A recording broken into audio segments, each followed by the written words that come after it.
Vídeo 2/4. Entrevista com Jair Bolsonaro. Os assuntos abordados neste vídeo são corrupção dos partidos, dinheiros recebidos, Eduardo Cunha, Dilma, fora de São Paulo, ditadura, o Comitê Interamericano, que na verdade nada mais é que um comitê de interesses políticos, e falo bem reto. E também se fala na CIA. A política tradicional tem criticado a corrupção dos grandes partidos, mas o senhor passou muitos anos no PP do Paulo Maluf, o senhor passou anos no PTB do Roberto Jefferson e até recentemente o senhor era visto com muita frequência ao lado do deputado, ex-deputado agora preso, Eduardo Cunha. Eu queria lhe perguntar o seguinte: o eleitor deve acreditar no candidato que faz esse discurso de outsider ou no político que passou tanto tempo do lado de gente que está condenada por corrupção? Primeiro, raras vezes eu estive ao lado do Eduardo Cunha. Não é verdade? Não. Eu gostaria de ter estado mais vezes ao lado dele, inclusive. Agradeço a ele a aprovação do voto impresso. Quando você fala em Paulo Maluf, Roberto Jefferson, por ocasião da votação da ação penal 470, Mensalão, o senhor Joaquim Barbosa foi muito claro. Ele disse ali, trocando em outras palavras, né, que eu fui o único deputado da base aliada que não foi comprado pelo PT. O senhor Roberto Youssef, delator, também disse, em delação premiada, em juízo, disse que eu fui um dos 3 deputados federais do PP que não foi buscar dinheiro na Petrobras.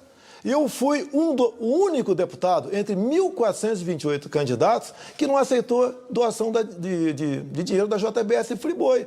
Então não é porque eu estou naquele meio lá que eu sou corrupto, ou tenho essa intenção, ou não sou aquilo que na prática eu represento. E o dinheiro da JBS que entrou para o senhor devolveu, depois o partido depositou exatamente a mesma quantia na sua conta. Sim.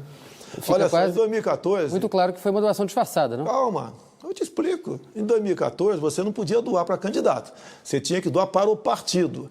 A JBS, entre outras empreiteiras, doaram para vários partidos. E o presidente do meu partido me ligou, o Ciro Nogueira, e falou que ia botar 200 mil na minha conta para a campanha. Agradeci.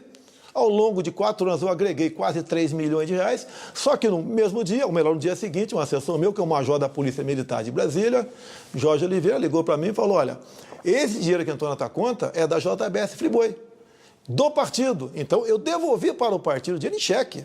A revista Veja, obrigado, Thaís, foi a única imprensa que fez essa matéria e pediu do partido o dinheiro do fundo partidário. Porque quando você recebe o recurso, você vem carimbado a origem dele.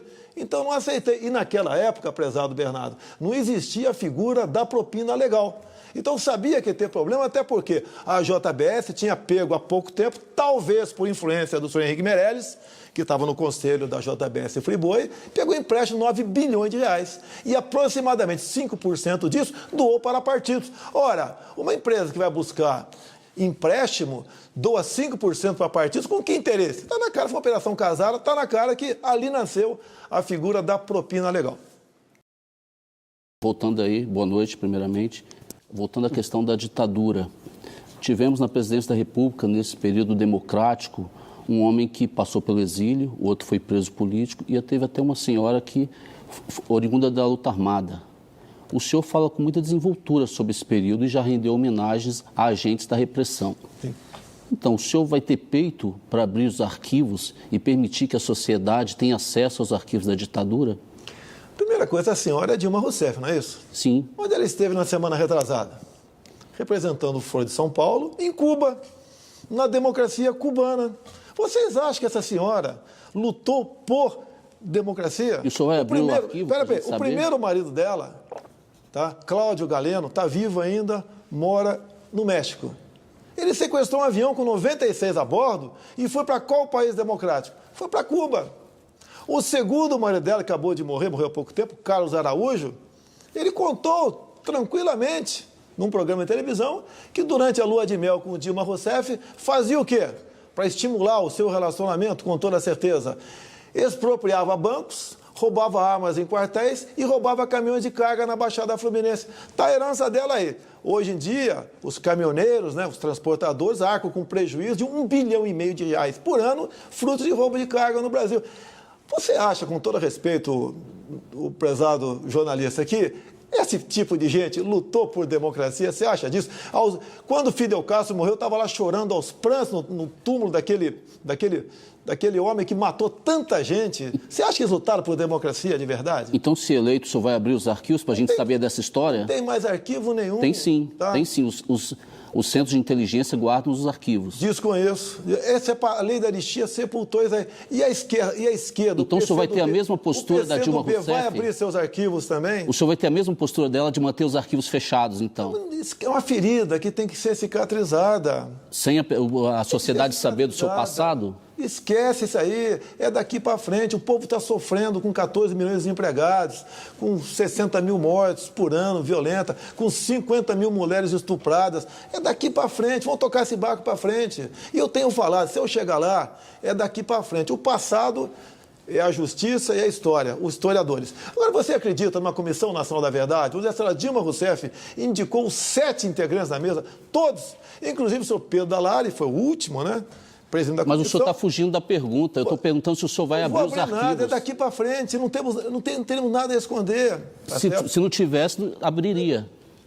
Eu desconheço esses arquivos. Os papéis já foram, com toda certeza, já sumiram. Candidato, não está guardado por aí, não. Candidato, o Herzog... Eles foram no Superior Tribunal Militar, pegaram tudo lá. Quando, em 2010, a Folha de São Paulo quis pegar o processo da Dilma Rousseff, né, através de um habeas data, o Lula pressionou o Superior Tribunal Militar e não foi entregue o processo da Dilma. Então o senhor vai agir com ele, então? Não, mas agora está aberto. Agora eu já consegui o processo da Dilma. Quando acabou, eu consegui o processo da Dilma. Está à tua disposição se você quiser. Candidato, não é o caso mais tratarmos desse assunto. Passou. Candidato, o Herzog foi prestar depoimento desarmado por livre e espontânea vontade e não voltou. Sim. Agora, o Comitê Interamericano, que é composto por juristas de vários países, não tem nada de esquerda, tem juristas renomados de vários países que compõem, chegou à conclusão que ele foi morto sob tortura. Quer dizer, o senhor não admite isso? Não foi um crime? Olha só. Suspeita-se de ter sido morto sob tortura, tendo em vista ter sido enforcado, parecer enforcado no 1,20 m de altura, aproximadamente, não é isso? Não, e tem outros indícios também. Já foi refeito, inclusive, atestado de óbito dele. Seria impossível alguém morrer enforcado, né, praticar o suicídio, 1,20 m de altura. Tem 2 operações da Polícia Federal recente aqui, tem poucos anos. A mais importante foi em Goiânia. Pegaram um cara que praticava o sequestro, sequestrava e mandava para fora do Brasil criança. Foi preso. Amanheceu enforcado num 1,5 m, num 1,20 m também numa cela. Mas será que também não houve olha só, por ali? que para nós é execução e para ele, por outro lado, é suicídio? O senhor não poderia prestar um serviço ninguém sabe. Fazendo na verdade, uma reavaliação? Pode dizer que foi ou não foi. Pode ter sido. Por que o senhor não acaba com essa história e abre os arquivos caso seja eleito, então? Você acha que existe um arquivo no tocante a isso? Eu não acho, eu tenho certeza. Alguém foi falar, não, nós demos pancada, né, quebramos de porrada ele. O senhor acha que as Forças Armadas vão destruir seus arquivos? O senhor acha mesmo? Os papéis têm um prazo de validade no nosso meio. Tá? Eu quero pegar os papéis do BNDES, esse sim, quero pegar para ver para onde esse pessoal da esquerda, do PT, Dilma, Lula, emprestaram dinheiro, doaram dinheiro para Fidel Castro, para Hugo Chávez, para Cristina Kirchner, para Angola, para Bolívia, isso eu quero saber. Isso o Brasil tem pressa e quer saber. O demais aconteceu, lamentavelmente aconteceu. Aqui segue um vídeo baseado num filme sobre fatos verdadeiros da ditadura. O jornalista fala com tanto aporta sobre a ditadura, mas eu vejo que a maioria desses jornalistas, eles usam a ditadura como uma arma para ganhar seguidores e interesses pessoais. Mas os fatos da ditadura de 64 e 70 e o resto vai ao além do que nos foi contado. Aí segue um pequeno vídeo. Many Americans and some Brazilians believe that the United States government played a part in overthrowing the Goulart government.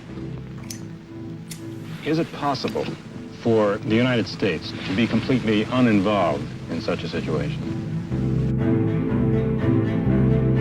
dia que durou 20 anos partiu, na verdade, de uma procura pessoal. Nasci no exílio, nasci no México, meu pai foi preso político, foi jornalista, né, torturado, inclusive. E eu tinha uma grande indagação por que tinha acontecido todo esse terror que foi a ditadura militar no Brasil. Então, a partir da pesquisa, a gente foi encontrando o filme. E aí nós encontramos um material surpreendente, inédito, da participação americana no golpe de 64. Principalmente as gravações do presidente Kennedy. O Kennedy, todo mundo acha que o Kennedy é um democrata, bonzinho, mas ele teve uma participação ativa 2 anos antes do golpe militar. Então são documentos, telegramas, gravações, inclusive, do Kennedy com o embaixador Gordon, né, já tramando, conspirando e fazendo um plano mesmo para derrubar o João Goulart do poder, para criar essa ideia de que o João Goulart era um comunista, um ditador, quando na verdade ele estava lutando pelos interesses nacionais, né, estava ouvindo as reivindicações populares, dos trabalhadores, inclusive, e ele era considerado pelos americanos, né, pelos documentos que a gente lê, uma ameaça comunista. Né? Mas isso, de novo, isso foi criado, foi forjado, e a população brasileira comprou essa ideia.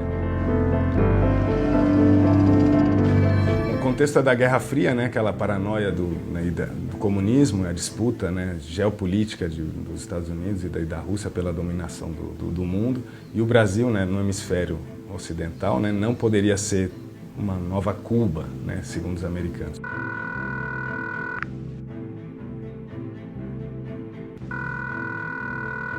Hello? This is George Ball. Yes, George. We had a meeting this morning with Max Taylor, and we decided on the basis of the information that had come in this morning, go ahead and start a naval task force out, but with no commitment. Os Estados Unidos mandou uma frota naval, né, para a costa do Brasil, perto de Santos, né, para apoiar os golpistas. Era uma frota com porta-aviões, cruzadores, torpedeiros, né, e que estavam prontas para intervir militarmente, né, caso houvesse uma reação de apoio ao João Goulart.